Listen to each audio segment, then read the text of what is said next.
Hello, everybody. Today, we're going to be talking about Call of Duty Vanguard. So, let's go ahead and see what's all the hub. So, first thing we're going to talk about is the thing I don't care too much about, because I mean it's just the campaign. It's okay. It's Call of Duty campaign. It's not the greatest one. It's whatever. Like, I don't really have much to say other than that, really. It's just kind of whatever. It's there if you want it. So, second thing I'm going to talk about is the zombie mode. Der Anfang. Or whatever, however you want to pronounce. I don't know how you pronounce this. Yeah. The zombie mode is, it's pretty good. I mean, it's Call of Duty Zombies. It's a little different than previous zombie modes, and it is headed by Treyarch, which is pretty cool. But it's just, you got this one main, like, huge hub zombie area that's like the one map. And instead of unlocking new areas on that map, you know how you, like, pay to unlock to go up the stairs and knock down Toten or something like that. Instead of doing that, you pretty much are on this map with objectives to do, and you go through these different portals to different maps. One map being Shinonuma from World at War, my personal favorite Call of Duty. And to be honest, it's I'm not gonna lie, it does kind of get repetitive because it doesn't really, like, change with the objectives and the portals and stuff like that, especially with everything pretty much being unlocked from the beginning. Like, you can go to the Pack-a-Punch station right at the beginning, given you have the money to use it to upgrade your weapon. And the mystery box is essentially pretty much right there next to the Pack-a-Punch. The other thing, there's some powered up zombies, like there's an armored zombie, there's a zombie that runs at you and explodes. But for the most part, it's a pretty fun zombie experience, and I'm sure they're going to expound on it. But it's really fun, especially if you got some friends to play with. It's a pretty solid thing to play.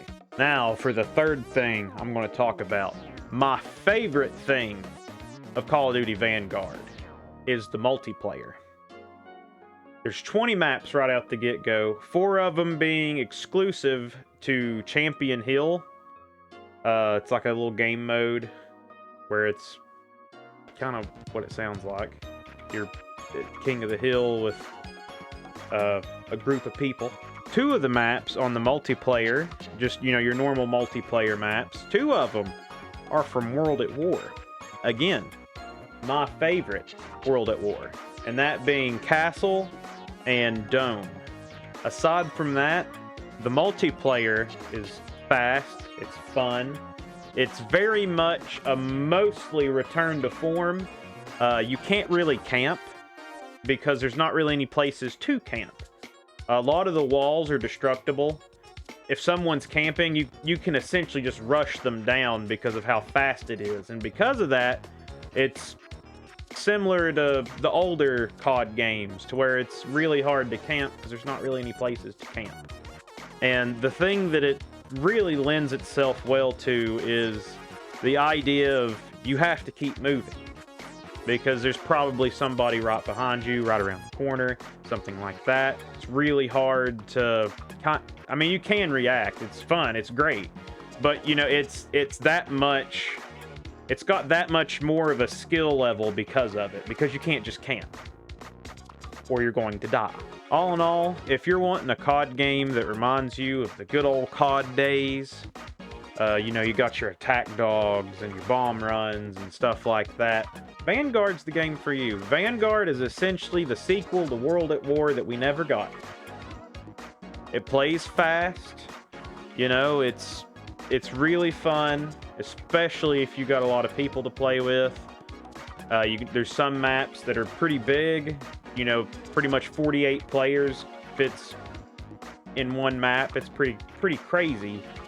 If you play on the smaller maps when there's a lot of people, you're going to find yourself spawning and then instantly dying. So that's kind of whatever. But when it works, it's fantastic. And it reminds me heavily of my high school days of World at War. So honestly, you should get Vanguard just for the multiplayer. The multiplayer is what stands out the best here. They got a new anti-cheat thing going on, which I welcome. I play on my Xbox, and you know, the greatest part about it is it's cross-play. So if you have a friend that's on PlayStation 5 and I have it here on Xbox Series X, I can play together with my friend. However, I do gotta mention, I don't really recommend getting this game. From what I've heard, I haven't personally experienced it, but I don't recommend getting it if you're on last gen hardware. You need to either be on current gen or you need to be playing on PC. Because from what I've heard some things with some like I'm 5 years old. Frame rate issues on the last gen. So if you feel like that's gonna mess you up, maybe you shouldn't get it on last gen. Maybe you should focus on either PC, Xbox Series, or the PS5. But with that, that's essentially my review.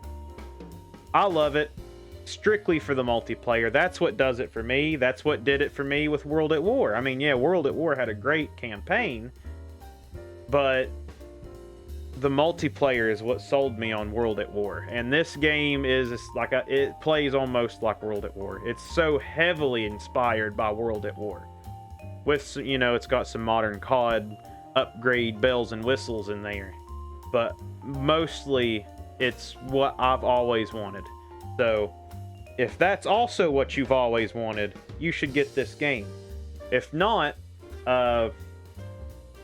get it, I guess. Maybe, or don't, whichever. But do remember that we do have a website that you can buy things off of.